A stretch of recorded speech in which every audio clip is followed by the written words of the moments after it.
সকালবেলা আমি আজকে তাড়াতাড়ি ঘুম থেকে উঠে গেছি, কারণ আমি আজকে আমার ভার্সিটিতে যাব খুব গুরুত্বপূর্ণ একটা কাজে। আর এই দেখো, সিরাম দিয়ে ঘুমাইলে ঘুম থেকে উঠলে মুখটা কি সুন্দর চকচক করে। তো যাই হোক, এখানে আমি রেডি হয়ে নিচ্ছি। আর প্রথমে আমি সানস্ক্রিন দিয়ে নেবো, কারণ বাইরে ভাই প্রচণ্ড গরম। আর এই গরমে যদি তুমি সানস্ক্রিন না দাও, তোমার স্কিন ডিরেক্ট পুড়ে যাবে। আর যেহেতু আমি ভার্সিটিতে যাচ্ছি, তো আমি টোন আপ সানস্ক্রিনটা এখানে দিয়ে গেছি, যাতে আমার অন্য কিছু দেওয়ার প্রয়োজন না হয় মুখে। আর এখানে আমি হালকা করে একটু মাস্কারা দিয়ে দিলাম, না হলে আমাকে একদম মনে হবে যে নাই আমি দুনিয়াতে, এত রুগ্ন শুকনো মনে হবে এতিম একটা মেয়ে চলে আসছে কোথা থেকে উঠে।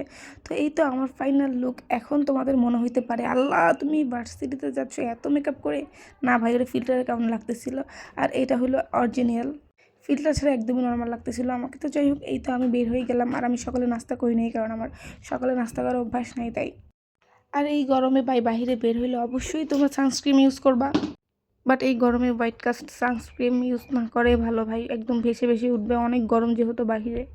আমি যখন টোনাপের সানস্ক্রিনটা দিছি আর বাইরে এত গরম, আমার মনে হচ্ছিল যে ভেসে উঠতেছিল। তো যাই হোক, নিজেকে দেখতে দেখতেই চলে আসলাম আমি আমার ভার্সিটিতে। আর দেখো তো, এটা চিনতে পারো কি না। আমার মনে হয় যারা বরিশাল শহরে থাকে তারা অবশ্যই এটা চিনবে। আর হ্যাঁ, এটা হলো বিএম কলেজ। আর আমি এই কলেজের স্টুডেন্ট ছিলাম, আছি, আর থাকবো না, কারণ আমি আমার লেখাপড়ার জীবনের 4 ভাগের 3 ভাগই শেষ, আর 1 ভাগ আছে। আর আমার ইচ্ছা আছে বাংলাদেশের সর্বোচ্চ শিক্ষা যতটুকু আছে অতটুকুই অর্জন করে ইনশাল্লাহ, যদি আল্লাহ বাঁচিয়ে রাখে এবং আমার ভাগ্যে থাকে তাহলে। তোমরা কি বিএম কলেজের আছো অবশ্যই আমাকে কমেন্ট করে জানাবা। আর আমি এখন যাচ্ছি আমার ডিপার্টমেন্টে। তোমরা কেউ সমাজকর্মে আসো নাকি, তাও আমাকে কমেন্ট করে অবশ্যই জানাবা। Thanks for watching. আল্লাহ হাফেজ।